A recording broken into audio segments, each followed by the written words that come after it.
Good morning, everyone, and welcome back to Mark Anthony's Music Picks. Today is episode 167. Happy summer solstice. Today is June 20th. It's the longest day of the year where you get the most daylight, so I'm definitely thriving because of that.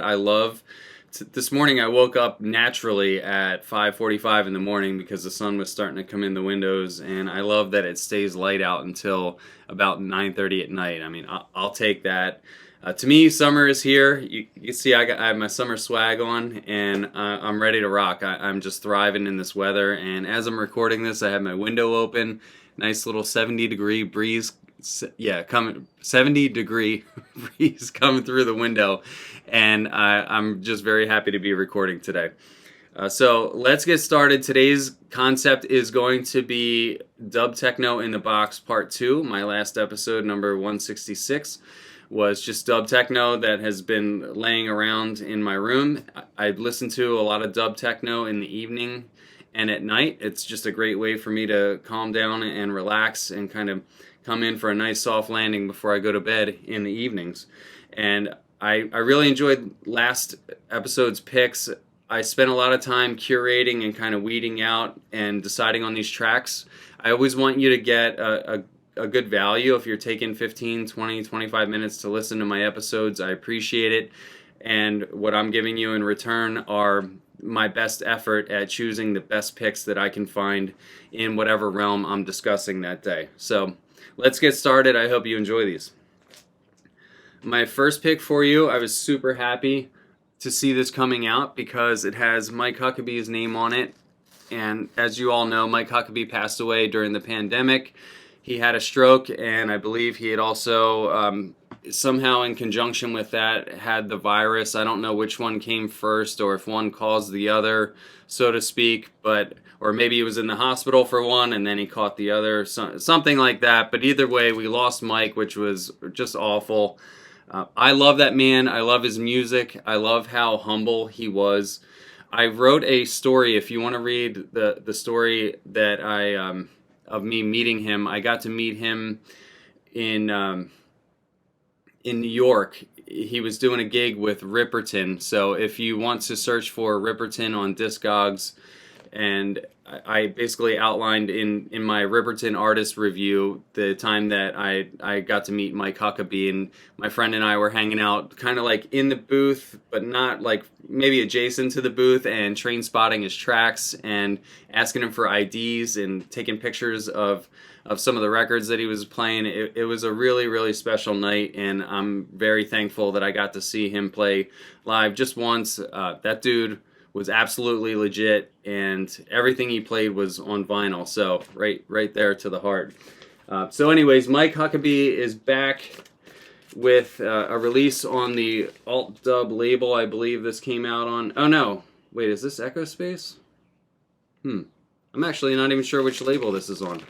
But either way, it was CV313, Stephen Hitchell, resurrected Mike's Waldorf wave basically concept. So Mike did a record called My Life with the Wave that came with a bunch of samples that he had generated from a synthesizer known as the Waldorf Wave, and I'll give you a picture of it here. You can see, I mean, this would be like the most intimidating piece of equipment that you could possibly try to undertake on your own. It looks like the console for some kind of alien spaceship, and I guess Mike liked the sound of it, so he created a sample kit, and then he also created a My Life with the Wave EP that was based around samples that he had generated from the Waldorf Wave.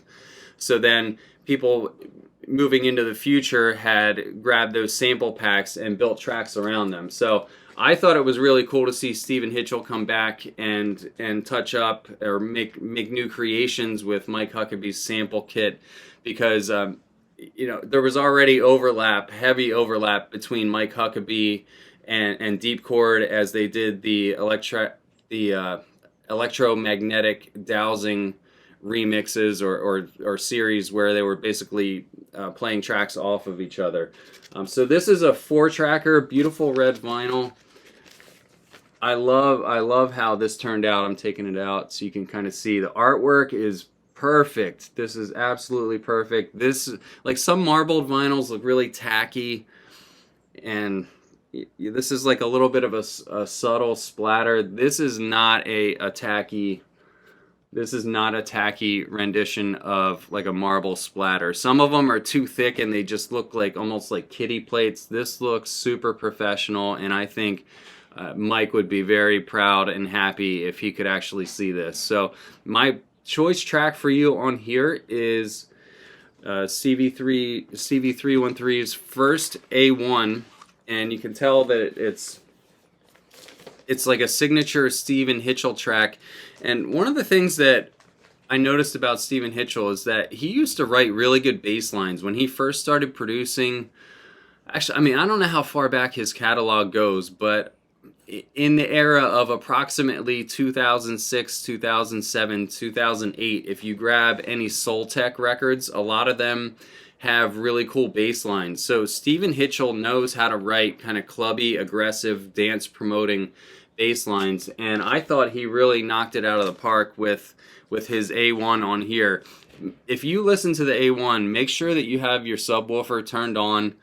Like if you're listening to this episode here, maybe on a phone or something where you're not going to get sub bass, this sample might not hit you as well as it should. But as soon as I drop the needle on this record with my setup and my sub turned up like to proper levels, you can see that he just wrote like a really creative yet simple bass line that just absolutely rocks. So to me, this is like a must-have, a wonderful tribute to Mike Huckaby, and I hope you enjoy the sample.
And my next pick for you is the ever-present and persistent and consistent Lempuyang label. This is the Pura Lempuyang double vinyl. It's a compilation of an absolutely badass roster of artists. I mean, off the top of my head, you have Sabha on here on the A1. You have J.S. Zeiter. El Choop is on here. El Choop is another crazy producer that you can pretty much always trust. And the track that I decided to pick for you on this compilation here, which is some pretty cool green colored vinyl. Here's a demonstration of one. You can see it. The track that I decided to choose for you on here is called Dopamine Rain by Gradient. And as I was listening to it, I thought that it had very heavy influence from maybe guys that you would hear in Detroit, like Keith Worthy. And as I listened to it maybe 2 or 3 times in a row, I actually picked up on a strong resemblance to Scott Groove's track called Dub Delay, which came out on Scott's like main label that he releases on. I think it's called Natural MIDI. So if you're familiar with the Dub Delay release, there's one called Dub Delay Part 2, and I thought the way that the echo was on Dopamine Rain was very similar. Not like an absolute takeoff from Dub Delay 2, but I would put it to you this way. If you had Dopamine Rain and Dub Delay 2, maybe you start out with Dub Delay 2 in your set, and then if you want to go like a little bit harder, you could follow it up immediately with Gradient's Dopamine Rain, and I think they would meld very well together stylistically. I haven't actually blended them together, but I was thinking to myself, like, okay, in my DJ headspace, these two would definitely be good cousins for one another. So I hope you like this track. It's pretty loopy and heavy, like I said, Detroit influences, but I think it's absolutely badass. This is Gradient's Dopamine Rain.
Now, my third pick for you, if you notice in the title of this episode, I mentioned Terre Thaemlitz, aka DJ Sprinkles, and you're probably thinking, why the hell is he in a dub techno episode?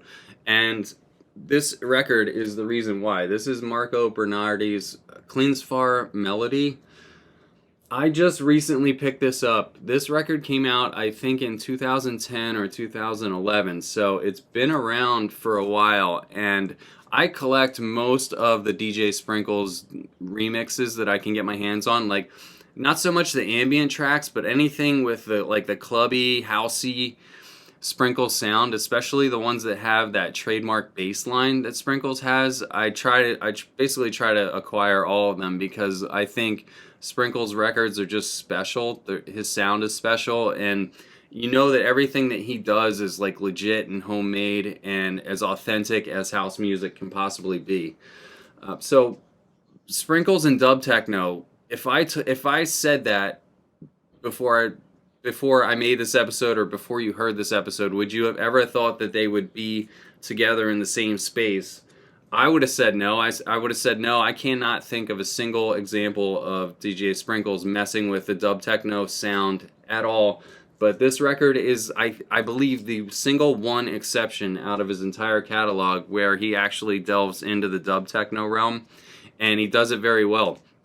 Sprinkles, when he does his remixes, are almost like overlays or retouches of the original. So he tends to leave the original mostly intact, or 70 or 80% intact when he does a remix. And examples of this would be, if you look at what he typically does when he remixes Will Long's records, they're very it's very easy to tell that there's a correlation between the original source and what Sprinkles tends to output. Whereas a lot of times different artists, when they decide to do a remix, might only grab like one or two elements out of the original and just kind of like fuse them into like their own original creation, but then call that a remix. Sprinkles is like, okay, I'm gonna pay as much homage as I can to the original source material, but just put my little twist on it. And in the Sprinkles remix of the original, you're getting the classic Sprinkles where he tends to grab random vocal samples and work those in. And the other most distinguishable piece that you'll recognize is that super warm, heavy speaker testing bass line that he likes to use in his tracks. So the original Marco Bernardi track, as Matt 2011 pointed out in his review of this on Discogs, is very good. It's one of those dub techno bangers that would like be almost like a perfect crescendo to a heavy hitting set, like a peak hour set.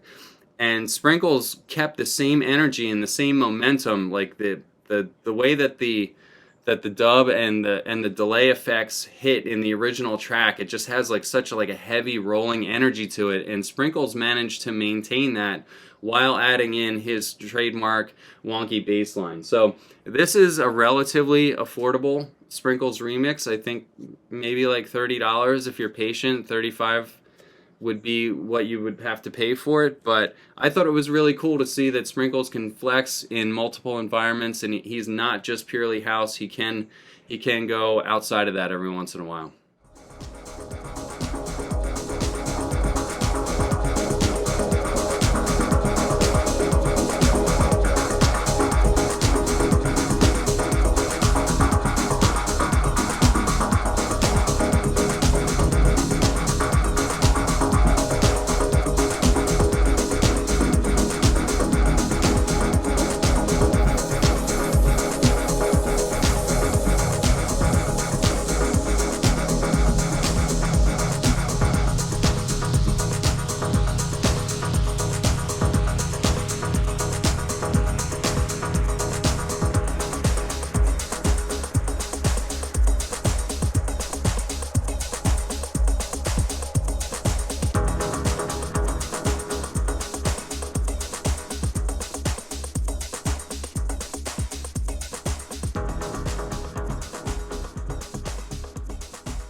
For my fourth pick, Stephen Hitchell back again.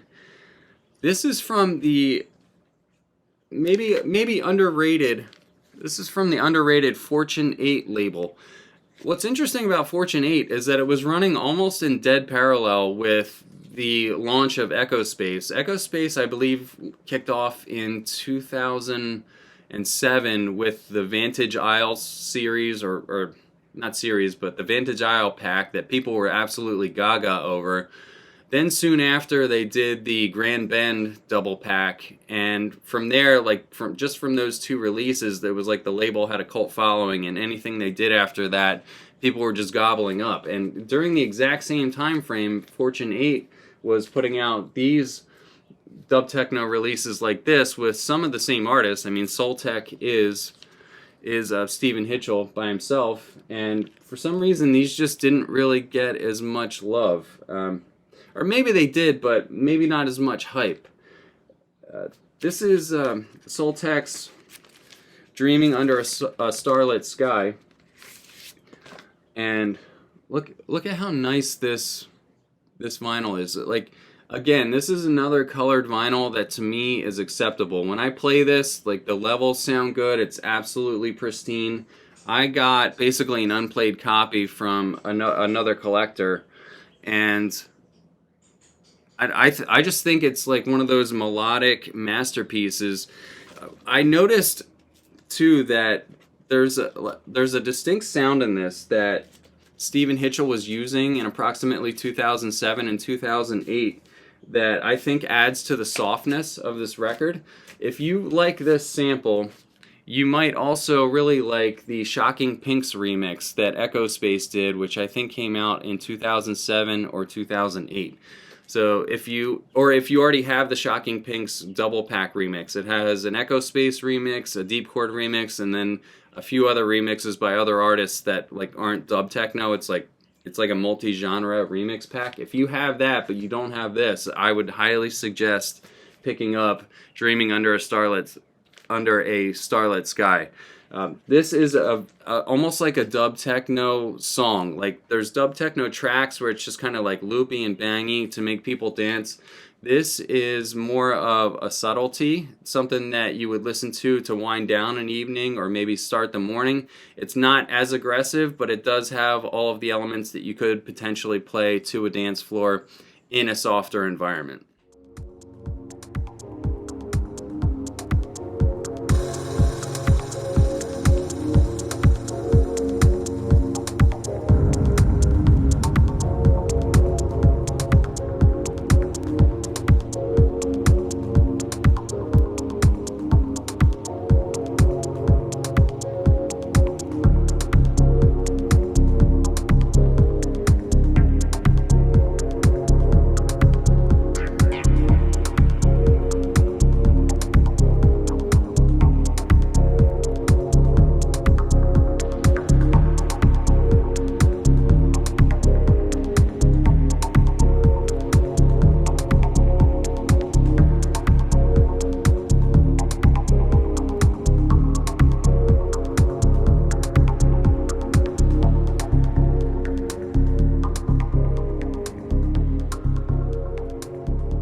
My fifth and final pick for you today is one that is, I would say, the secret weapon of all, out of all the tracks in this episode.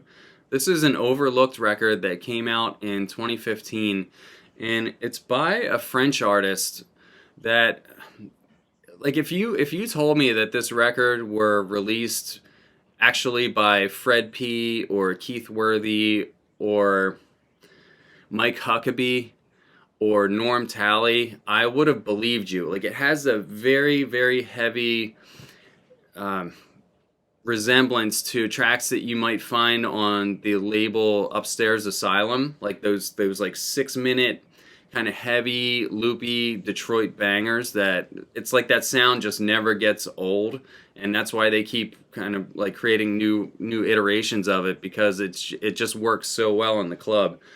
I think because was released by a lesser known French artist named Benoit D, who also goes by the alias Tony B. It's overlooked. So this is the Black Tone Personate EP. This to me is one of those records that right now costs $15-18, but should probably or will eventually get to the point of being a $40 or $50 record. Not that I'm encouraging the Sharks. I mean, I guess I am indirectly, but it just seems like it's undervalued, and the only reason would be because people just don't know about it. But maybe this episode can be the thing that breaks this record out into the spotlight. But really, really cool heavy Detroit influence on this from a French artist that most people just don't know about. So there's one track on here that I'm going to feature for you. It's called Alcydonia. I absolutely love like the loopy Detroit, almost dub techno fusion that's going on. There's also a very notable tech house influence, maybe not in the track itself, but just specifically the bass line. There's something about the rolly bounciness of the bass line that reminds me of tracks that you would play at a tech house party, maybe as you're getting into like 2-3 in the morning, somewhere into the later hours, where people are really dancing and grooving. This is like a secret dance floor heavy hitter. I almost reviewed for you the track Personate on the B side.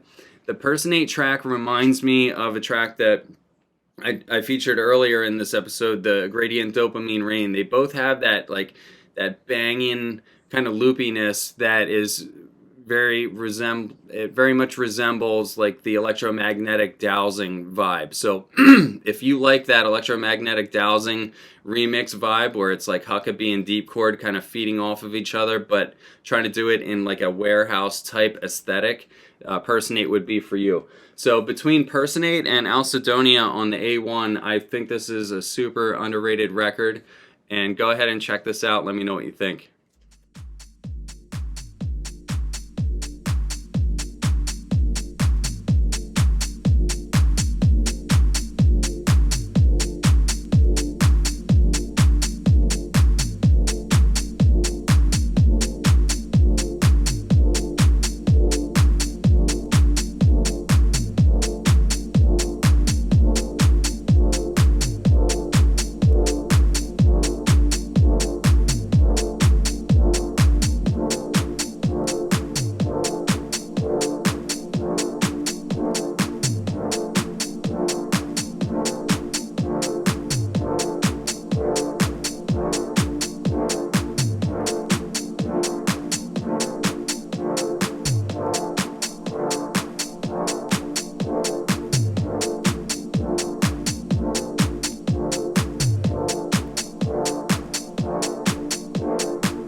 All right, this concludes my Dub Techno in the Box Part 2 episode. I hope you enjoyed these. Please comment down below. I love to hear from everybody. And please also share these with your friends if you think they'll enjoy them. I just want to get the channel out there to as many people as possible. I'm not running advertisements because I have musical samples included in each episode, so I'm not gathering any ad revenue from this. The only thing that I do really want to get from this channel in the end is just to meet new people and make new connections. So share it out as much as you can. Thank you to all of the artists who dropped all these wonderful tracks for us. We love enjoying your music and rocking it out, and I'm happy to propagate your music out to the masses as best as I can. That's all for today, and take care, everyone.